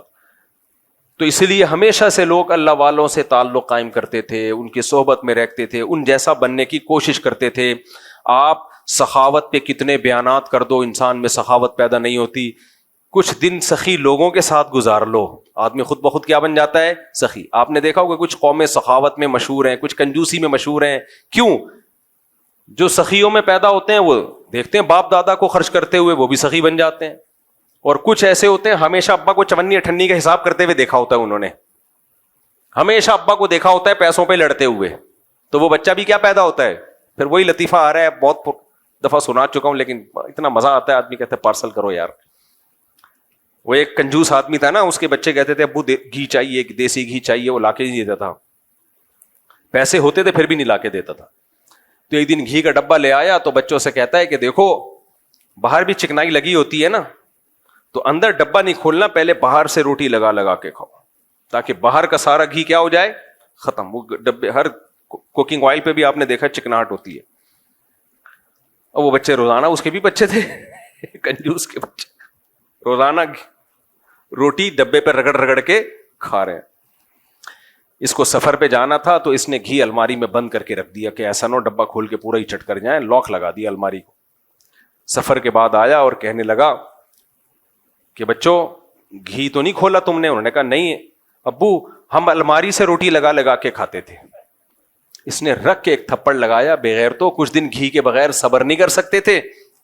اب بتاؤ جو اس ماحول میں پیدا ہوگا وہ بچے سخی بنیں گے, وہ اپنے بچوں کے ساتھ بھی یہی کریں گے. تو یہ گھی کا ڈبہ کئی صدیوں تک وراثت میں جائے گا, ہی ہے کئی نسلوں تک. تو صحبت, ہاں میں یہ بتا رہا تھا کہ پہلے زمانے میں اس کی بڑی حیثیت تھی کہ کوئی پیر و مرشد ہونا چاہیے, اس سے ہم اپنی اصلاح کروائیں. لیکن جیسے کچھ شعبے چلتے ہیں تو ٹھیک ہوتے ہیں, بعد میں ان میں خرابیاں پیدا ہو جاتی ہیں. تو اب خرابی یہ پیدا ہو گئی کہ پیر و مرشد کو انسان سے اوپر کی کچھ چیز سمجھا جانے لگا ہے. پیر کا دائرہ کار دیکھو, ڈاکٹر کا دائرہ کار کیا ہوتا ہے؟ جو بیماری ہے اس کو ٹھیک کرے. ڈاکٹر سے آپ یہ مشورہ لیتے ہو کہ میں نے کہاں شادی کرنی ہے, کہاں نہیں کرنی ہے, کون سا بزنس کرنا ہے, کون سا نہیں کرنا. ڈاکٹر کہے گا ٹیکا لگا, نکل یہاں سے, نہ میرا ٹائم ضائع کر نہ اپنا ضائع کر. تو پیر و مرشد کا کام ہوتا ہے آپ کے اندر جو گناہ ہے وہ آپ سے چھڑوا دے, بس. اس سے آگے پیر کا دائرہ کار بولو نہیں ہے. حتیٰ کہ شرعی مسائل بتانا بھی اس کا کام نہیں ہے, وہ مفتیوں کا کام ہے. لیکن آج کل جو مارکیٹ میں پیر آ رہے ہیں, میجورٹی, سب نہیں, بہت سے اچھے بھی ہیں الحمدللہ, میجورٹی کیا ہے, وہ پیر کم اور اس کو معاذ اللہ پیغمبر سے بھی اونچا درجہ دے دیا ہے. میں جانتا ہوں ایسے لوگوں کو, شادی کر لی پیر کی مرضی کے بغیر, پیر صاحب ناراض ہو کے بیٹھ گئے, ابا اما کی نہیں مان رہے, پیر کو باپ بنایا ہوا ہے. شریعت میں ماں باپ کا درجہ پیر و مرشد سے بولو زیادہ ہے, ٹیچر سے بھی زیادہ ہے. یہ ذہن میں رکھو. آج کل بعض لوگ تعلیم دیتے ہیں استاذ کا درجہ ماں باپ سے زیادہ ہے. نا نا نا نا, قرآن کے مطابق استاذ کا درجہ والدین سے کم ہے, بہت کم ہے. بہت بڑا درجہ ہے استاذ کا, لیکن ماں باپ سے کے برابر نہیں ہے. ماں باپ کو سب سے سپیریئر رکھا ہے اللہ نے. قرآن کے الفاظ دیکھو, عیسیٰ علیہ السلام پیدا ہوئے ماں کی گود میں, جب بول رہے ہیں تو برم بوالدتی, توحید کا اعلان کر کے کہہ رہے ہیں اللہ نے مجھے حکم دیا کہ اپنی ماں کے ساتھ اچھا سلوک کروں. میں ابھی ماں کی گود میں ہے, وہ پیغمبروں کو حکم ہے ماؤں کے ساتھ اچھا سلوک کریں.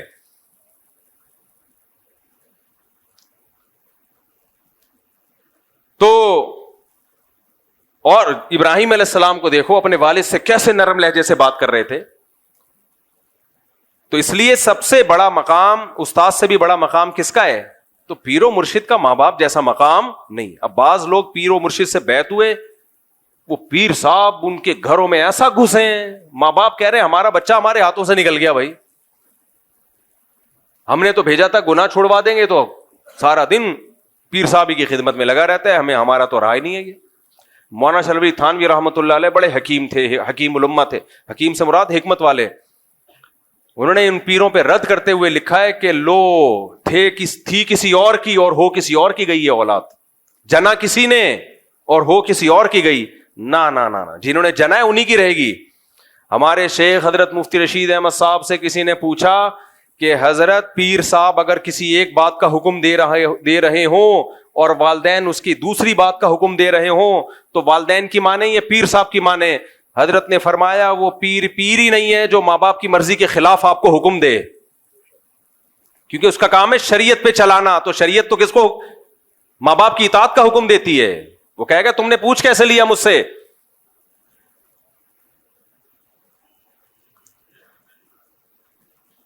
تو وہ سب کچھ ہی بن جاتا ہے. حضرت جی نے فرما دیا, تو حضرت جی جو پیر و مرشد ہیں ان کا کام اب اصلاح رہا ہی نہیں. اپنی نہیں ہوتی اصلاح، اس کی کیا کریں گے؟ دل میں دنیا کی محبت، شہرت کی لالچ.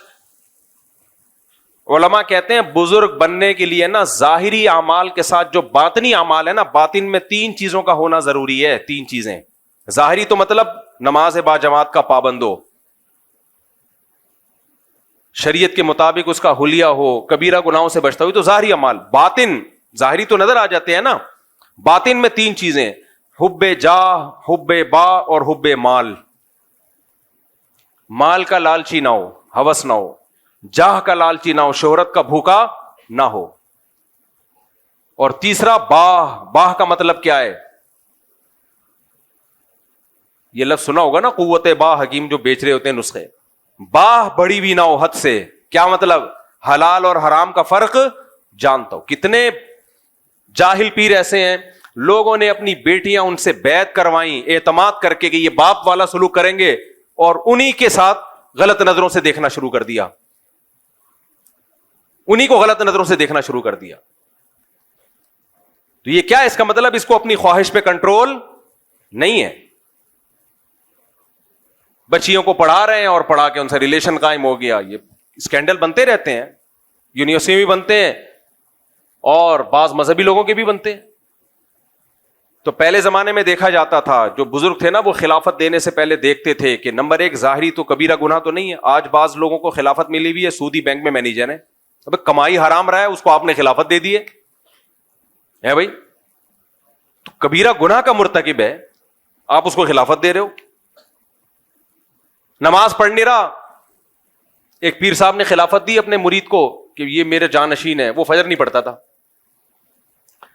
ہم نے کہا حضرت یہ تو فجر کی نماز ہی نہیں پڑھتا. چلو 1 آدھ دن ہوتا ہے، 2 دن ہوتا ہے، 15 دن شارٹ. انہوں نے کہا انشاءاللہ اللہ توفیق دے گا، پڑھ لے گا.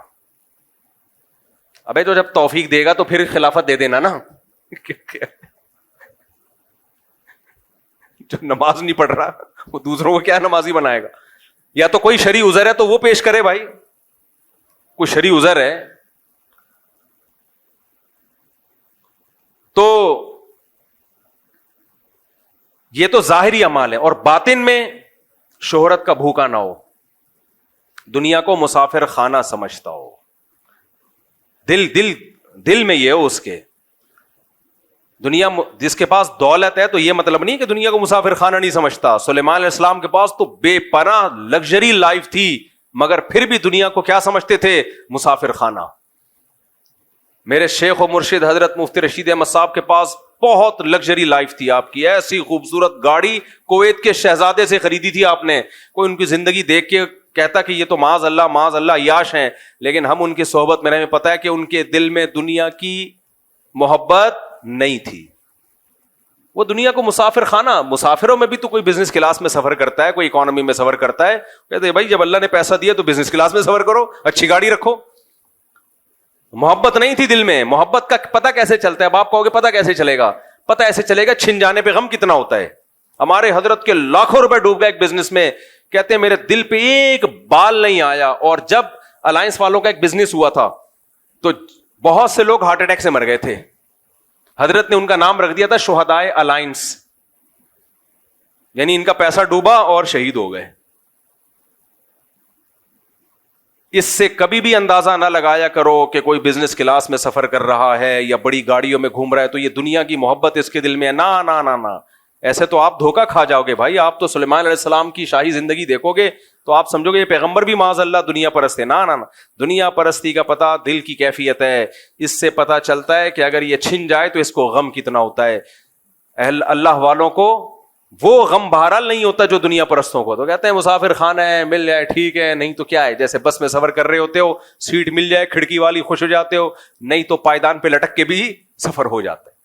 اب آپ نے کہا وہ کھڑکی والی سیٹ پہ بیٹھا ہوا اتنا، اس کا مطلب یہ دنیا پرست ہے، اس کو یہ مسافر خانہ نہیں سمجھتا. نہیں بھائی، اس کو یہ سیٹ نہ ملتی تو پائدان پہ لٹک کے سفر کر کے بھی اسی طرح گنگناتا ہوا جاتا. یہ تو ہم نے دیکھا ہے اللہ والوں کو پیسہ چھین بھی جائے، کہتے چلو یار آنے جانے والی تھی. دنیا دار آدمی تو مر رہا ہوتا ہے، اور اللہ والوں کے پاس جتنا پیسہ ہوتا ہے ان کے صدقات و خیرات آپ کے ہوش اڑا دے، اور جتنا ان کے پاس ہو سکتا ہے اتنا نہیں ہوتا، وہ اس سے بھی زیادہ سکتا ہے. تو پہلے زمانے میں یہ بزرگ کی ڈیفینیشن ہوتی تھی. اب بھی ہیں اللہ والے لوگ ہیں, ختم کبھی بھی نہیں ہوں گے, دنیا میں قیامت آ جائے گی اگر سارے اللہ والے ختم ہو جائیں, لیکن اس میں دھوکہ زیادہ ہو گیا ہے. تو خیر میں جلدی سے بات کو سمیٹ کے ختم کروں تو نبی کریم صلی اللہ علیہ وسلم نے صحابی کو فرمایا انتم اعلم بامور دنیاکم منی, تم جو کھجوروں کو, نر کھجوروں کو مادہ کھجوروں کے ساتھ جو ان کا بھور ملاتے ہو, تو اگر تم نے میرے مشورے پہ نہیں ملایا تمہیں نقصان ہو گیا, تو کوئی ایسی بات نہیں ہے, دنیا کا معاملہ ہے, تم مجھ سے زیادہ جانتے ہو. تو ہمارے نبی نے تو بتا دیا کہ دنیا کے معاملات میں بھائی تمہارا تجربہ ہے تو ٹھیک ہے, اس میں کوئی حرج نہیں ہے, مجھے اللہ نے میسنجر بنا کے بھیجا ہے اللہ کا پیغام بندوں تک پہنچانے کے لیے. کھجوریں کیسے زیادہ بڑھیں گی اور کم ہوں گی یہ میرا موضوع نہیں ہے. تو میں یہ بتا رہا تھا آج کل پیروں کو خود یہ بات ہمارے نبی کے نبی ہونے کی دلیل ہے, خود یہ بات نبی کے نبی ہونے کی دلیل ہے. دیکھو جو سچا ہوتا ہے اس کا دعویٰ کلیئر ہوتا ہے, جو جھوٹا ہوتا ہے وہ روزانہ پینترے بدلتا ہے. مرزا غلام احمد قادیانی کے دعوے آپ اس کی کتابوں سے اٹھا کے دیکھو, روز چینج ہوتے تھے. کبھی کہتا تھا میں ذلی نبی ہوں, کبھی کہتا تھا میں سچی مچی کا اوریجنل نبی ہوں, کبھی کہتا تھا میں وہی مسیح موعود ہوں جو عیسیٰ علیہ السلام نے آنا تھا وہ میں ہی ہوں, کبھی کہتا تھا میں امام مہدی ہوں. کسی ایک بات پہ ٹکا نہیں ہے وہ, کیونکہ جھوٹے آدمی کو فیور چاہیے جس طرح جو بن پڑے. دیکھو منکرین حدیث جو پرویزی فرقہ ہے نا, مفتی رشید احمد صاحب نے ان پر ایک کتاب لکھی ہے, اس میں یہ جو پرویز تھا نا جو جس نے حدیث کا انکار کیا ہے, ایک جگہ اس نے دعویٰ کیا کہ حدیث سرے سے حجت ہی نہیں ہے, دوسری کتاب میں حضرت نے اس کا قول نقل کیا ہے, دعویٰ کیا کہ حدیث حجت تو ہے لیکن جن ذرائع سے ہم تک پہنچی وہ قابل اعتماد نہیں ہے. تیسری جگہ اس نے دعویٰ کیا کہ حدیث حجت تو ہے اور قابل اعتماد بھی ہے لیکن صرف صحابہ کے لیے. حضرت نے فرمایا یہ ایک ہی آدمی, ایک تنظیم کے مختلف آدمی نہیں ہے, ایک ہی آدمی کے تین متضاد دعوے ہیں. اس سے پتہ چلتا ہے کہ اس کا مقصد لوگوں میں کنفیوژن پیدا کرنا ہے. یہ بالکل ایسی جیسے پروفیسر غامدی صاحب, وہ کیا کرتے ہیں, حدیث حجت نہیں ہے, حدیث تاریخی کتابیں ہیں, لیکن جب اپنا استدلال کرنا ہوگا قرآن کے اگینسٹ تو بخاری کی حدیثیں پیش ہوں گی, مسلم کی حدیثیں پیش ہوں گی. بھائی آپ ایک جگہ ٹکتے کیوں نہیں ہو؟ آپ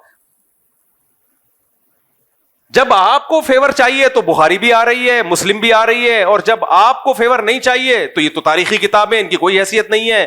بخاری مسلم میں ہے نا اعفوا اللحا, داڑھی بڑھاؤ, رکھنے کا نہیں ہے بڑھانے کا ہے. غامدی صاحب نے کہا بڑھانا ضروری نہیں ہے. صحیح مسلم, بخاری مسلم میں عیسیٰ ابن مریم آسمانوں پہ ہیں, لَيُوشِكَنَّ أَن يَنزِلَ فِيكُمُ ابْنُ مَرْيَمَ حَكَمًا وَعَدْلًا. پورے عربی الفاظ پڑھ کے سنا رہا ہوں میں. ضرور بھی ضرور تم پر عیسیٰ ابن مریم آسمان سے نازل ہوں گے. بخاری میں بھی ہے, مسلم میں بھی ہے, حدیث کی تمام کتابوں میں ہے. فَيَكْسِرُ الصَّلِيبَ, صلیب کو ختم کر دیں گے. وَيَقْتُلُ الْخِنزِيرَ, دنیا سے خنزیر کا خاتمہ کر دیں گے. وَيَضَعُ الْجِزْيَةَ, اور جہاد میں جزیے کو ختم کر دیں گے. اتنی واضح حدیث, لیکن جب جناب غامدی صاحب کے سامنے جاتی ہے کہتے ہیں حدیث تاریخی کتابیں ہیں. تو یہ بھائی ایک جگہ آپ ٹک نہیں رہے ہو. جب میں بھی کینیڈا امریکہ میں تھا نا تو ایک خاتون بڑی اگریسو ہوئی ہوئی تھی, غامدی صاحب کا کلپ سنا, آپ کیا 4 شادیاں کرتے رہتے ہو, یہ تو غزوہ احد میں بچیاں شہید ہو گئی تھیں, وہ سارے کچھ لوگ شہید ہو گئے تھے تو بچیاں یتیم ہو گئی تھیں, ان کے لیے اسلام نے کہا 4 کرو. میں نے کہا محترمہ, ان کو تو جواب نہیں دیا, میں نے کہا میں جا کے جواب ریکارڈ کرواؤں گا کہ یہ آپ نے پروفیسر غامدی صاحب کی دلیل سنی ہے, قرآن میں صاف طور پر 4 شادیوں کا تذکرہ ہے. تو غامدی صاحب نے کہا غزوہ احد میں کچھ ایسا ہوا تھا جس کی وجہ سے اجازت دی گئی تھی, تو ضرورت کے وقت اس اجازت سے فائدہ اٹھایا جا سکتا ہے. یہ کہاں سے نکالا آپ نے؟ یہ تو بخاری کی حدیث ہے, حضرت عائشہ کہہ رہی ہیں نا, اور اس کا مطلب بھی وہ نہیں ہے جو آپ بیان کر رہے ہیں. وہ مطلب کیا ہے وہ ایک الگ بحث ہے, لیکن آپ استدلال قرآن کے خلاف کہاں سے کر رہے ہو؟ بخاری کی حدیث سے کر رہے ہو. تو اجماعی مسئلہ ہے, اس میں جب آپ نے قرآن کی مخالفت کرنی ہے تو پھر بخاری کا سہارا, جب نہیں کرنی تو بخاری کی کوئی حیثیت نہیں ہے. تو بھائی ایک جگہ نہیں, جو بھی اس ایک جگہ, ان کا مقصد کنفیوژن پیدا کرنا, ہر مسئلے میں کنفیوژن پیدا کر دینا. تو ہمارے نبی کریم صلی اللہ علیہ وسلم کی سیرت دیکھو, جو پہلے دن دعویٰ تھا آخری دن بھی وہی. پہلے دن بھی انما انا بشر مثلکم, بشر ہوں, انسان ہوں, میرا کام اللہ کا پیغام تم تک پہنچانا ہے. نہ میں عالم الغیب ہوں, لو کنت عالم الغیب لاستکثرت من الخیر, اگر میرے پاس غیب کا علم ہوتا مجھے کبھی نقصان نہ ہوتا. تم دیکھتے ہو مجھے نقصان بھی ہوتا ہے, اس کا مطلب نہیں ہے میرے پاس غیب کا علم اور مجھے کوئی نقصان نہ ہوتا. اور میں قل سبحان ربی, میرا رب ہر عیب سے پاک ہے. تم جو مجھے کہتے ہو کہ نہریں جاری کر دیں, یہ کر دیں, وہ کر دیں, بھائی میں خدائی کا دعویٰ تھوڑی کر رہا ہوں. میں تو اللہ کا پیغام تم تک پہنچاؤں. اور پیغام بھی کیا ہے؟ حلال و حرام کا علم, اللہ کا پیغام. کھجوروں میں برکت, کھجوریں کیسے بڑھتی ہیں کم ہوتی ہیں, یہ میرا موضوع نہیں ہے, اس میں مجھ سے غلطی بھی ہو سکتی ہے. دیکھو بخاری کی حدیث ہے, خدا کی قسم یہ ایسی نبوت پر ایسی جاندار دلیلیں ہیں نا, یہ حدیثیں ایسی جاندار دلیلیں. جب بھی کوئی شخص جھوٹ بولتا ہے نا, وہ اتنا کلیئر نہیں ہوتا, اتنا صاف نہیں ہوتا وہ. صحیح بخاری کی حدیث ہے, نبی کریم صلی اللہ علیہ وسلم فجر کی نماز پڑھانے کے لیے آئے, اقامت ہو چکی تھی. آپ نے کیا فرمایا؟ لوگ تو اس کو توہین سمجھیں گے, لیکن یہ تعظیم نبی ہے, یہ تعظیم نبی ہے. آپ نے فرمایا یا ایھا الناس انما انا بشر مثلکم, اے لوگو میں تمہاری طرح کا انسان ہوں, انسا کما تنسون, ایسے بھولتا ہوں جیسے تم بھول جاتے ہو. پھر آپ نے فرمایا مجھ پہ غسل فرض ہے اور وہ میں غسل کرنا بھول گیا. پھر آپ گئے, غسل کر کے آئے اور آپ کے بالوں سے پانی ٹپک رہا تھا اور آپ نے نماز پڑھائی ہے. بے داغ سیرت اسی کو کہا جاتا ہے. آج جاہل پیروں کو دیکھو, شیو سرکار کو دیکھو, ان جاہل پیروں کو دیکھو, یہ اپنے بارے میں, یہ تو ان سے, اور یہ جتنے اس ٹائپ کے اور بہت سارے پیر ہیں, کوئی ایک نہیں ہے, وہ تو شفت و مشہور ہو گیا. تصوف کی لائن میں جو خرابیاں ہیں, پیر کو پتہ نہیں کیا سمجھ رہے ہیں, نہ یہ بھول سکتا ہے, نہ اس سے غلطی ہو سکتی ہے, نہ یہ غلط مشورہ دے سکتا ہے, نہ اسے اونگ آتی ہے, نہ اسے نیند آتی ہے. وہ گوہر شاہی مرا تھا تو انہوں نے کہا مرا نہیں, یہ غار میں چلا گیا ہے, نہ یہ مرتا ہے. پیغمبر کے بارے میں قرآن کہہ رہا ہے انک میت وانہم میتون, ہے نبی آپ پر بھی موت آئے گی, ان پر بھی موت واقع ہوگی. کل نفس ذائقۃ الموت, ہر نفس نے موت کا ذائقہ چکھنا ہے. کیسی بے داغ سیرت سید الانبیاء صلی اللہ علیہ وسلم کی, تبھی تو آپ کا دین چلا ہے اور چلتا رہے گا قیامت تک.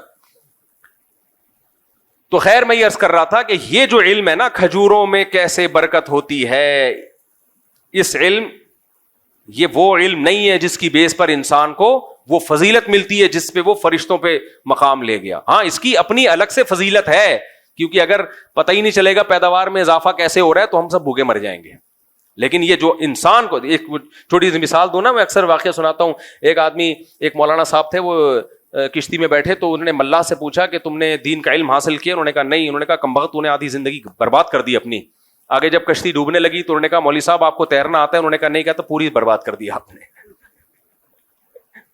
سمجھ لو. تو اس علم کی اہمیت کا انکار نہیں ہے. میڈیکل سائنس کا علم بھی ضروری ہے, کھجوریں کیسے زیادہ پیداوار, زراعت کا علم بھی ضروری ہے, لیکن میرے بھائی جو فضیلت جس بیس پہ ملے گی وہ علم ہے جو پیغمبروں کے پاس ہوتا ہے. اور آج کل وہ علم مارکیٹ سے کیا ہو رہا ہے, شارٹ. ڈاکٹر انجینئر بنانے پہ پورا زور لگایا ہوا ہے, اور حلال و حرام کا طہارت تک کے مسائل نہیں آتے. تبلیغ والے ایک دفعہ گئے تو انہوں نے کہا, یونیورسٹی کے طالب علم نے پوچھا کہ غسل کے کتنے فرض ہیں؟ اس نے کہا 3 فرض ہیں. یہ بڑے خوش ہوئے کہ چلو یار, کون کون سے؟ کہنے تولیہ, صابن اور بالٹی. خواتین کو حیض و نفاس کے مسائل معلوم نہیں ہیں, مردوں کو نماز کے مسائل معلوم نہیں ہے, سدا صاحب کب واجب ہوتا ہے, زکوٰۃ کب فرض ہوتی ہے, رمضان کا روزے کے حکام کیا ہیں, حج کے حج میں جا کے ایسے ایسے کام اولٹ پٹانگ قسم کے کر رہے ہوتے ہیں, آدمی حیران ہوتا ہے بھائی یہ کیا کر رہے, تھوڑا سا تو پڑھ لیتے. تو ایک علم وہ ہوتا ہے جو اللہ تک پہنچنے کا ذریعہ ہے. پھر اچھا انسان کسے کہتے ہیں اللہ کی نظر میں؟ اچھا توحید کیا ہے یہی نہیں پتا بہت سے لوگوں کو. الہ کسے کہتے ہیں, معبود کسے کہتے ہیں؟ تو اس لیے میرے بھائی تھوڑا سا اس علم کو بھی کیا کر لو, تھوڑا سا اس کو بھی ٹائم دے دو. اللہ سمجھنے کی عمل کی توفیق عطا فرمائے. وما علینا الا البلاغ. اچھا آپ ہیں جناب, آپ ہیں وکیل, ہاں یہ رہے آپ ہیں, ماشاء اللہ. میں اچھا آپ مجھے بتا دیں, آپ نے اجازت دی کہ سیدہ کنول مشتاق بنت سید مشتاق احمد کا نکاح میں 1 لاکھ مہر, کوئی 2.5 سینکڑا ہزار 10,000 لاکھ, 1 لاکھ مہر میں محمد داؤد صدیقی ولد محمد سرور صدیقی سے کروں, آپ نے اجازت دی ہے؟ جزاک اللہ. الحمد للہ نحمده ونستعینه ونستغفره ونؤمن به ونتوکل علیہ ونعوذ باللہ من شرور انفسنا ومن سیئات اعمالنا من يهده الله فلا مضل له ومن يضلله فلا هادي له ونشهد ان لا اله الا الله وحده لا شريك له ونشهد ان سيدنا وحبيبنا وشفيعنا وسندنا محمدا عبده ورسوله صلی اللہ تعالی علیہ وعلی آلہ واصحابہ وبارک وسلم تسلیما کثیرا کثیرا. اما بعد فاعوذ باللہ من الشیطان الرجیم. بسم اللہ الرحمن الرحیم. یا ایہا الناس اتقوا ربکم الذی خلقکم من نفس واحدۃ وخلق منها زوجها وبث منهما رجالا كثيرا ونساء واتقوا الله الذي تساءلون به والأرحام إن الله كان عليكم رقيبا. وقال تعالى يا أيها الذين آمنوا اتقوا الله وقولوا قولا سديدا يصلح لكم أعمالكم ويغفر لكم ذنوبكم ومن يطيع الله ورسوله فقد فاز فوزا عظيما. وقال النبي صلى الله عليه وسلم النكاح من سنتي وقال فمن رغب عن سنتي فليس مني. وقال النبي صلى الله عليه وسلم تزوجوا الودود الولود فإني مباهي بكم الأمم. وقال النبي صلى الله عليه وسلم تزوجوا ولا تكونوا كرهبان النصارى. جناب محمد داؤد صدیقی محمد سرور صدیقی، میں نے 1,00,000 روپے مہر میں آپ کا نکاح سیدہ کمل مشتاق بنت سید مشتاق احمد سے کیا. آپ نے اس نکاح کو قبول کیا؟ جی قبول ہے. جزاک اللہ. دعا کریں اللہ برکت دے. الحمدللہ رب العالمین والعاقبۃ للمتقین والصلاۃ والسلام علی رسولہ الکریم وعلی آلہ وصحبہ اجمعین. اللہ اس نکاح کو اپنے دربار میں قبول فرما، اس کی برکتیں زوجین کو تادم حیات نصیب فرما. آپس کے اختلاف و انتشار سے، لڑائی جھگڑوں سے، ہر قسم کے شر فساد سے اللہ ان دونوں کی حفاظت فرما. اس نکاح کو دونوں کے خاندانوں میں جوڑ کا، محبتوں کا ذریعہ بنا. جس کی جو جائز مراد ہو اللہ اس کی مراد کو پورا فرما. ربنا آتنا فی الدنیا حسنۃ وفی الآخرۃ حسنۃ وقنا عذاب النار. صلی اللہ تعالی علی خیر خلقہ محمد وعلی آلہ وصحبہ اجمعین. اللہ بہت مبارک کرے. ماشاءاللہ بلوچستان سے آؤ اس لیے اجازت دے رہا ہوں. خالی آ جاؤ آ جاؤ شاباش. جلدی سے بنا لو سیلفی بھائی کے ساتھ. چلو جلدی بنا لو. شاباش. بلوچستان سے ہم نے اللہ خوش رکھے. ماشاء اللہ پھر انشاءاللہ.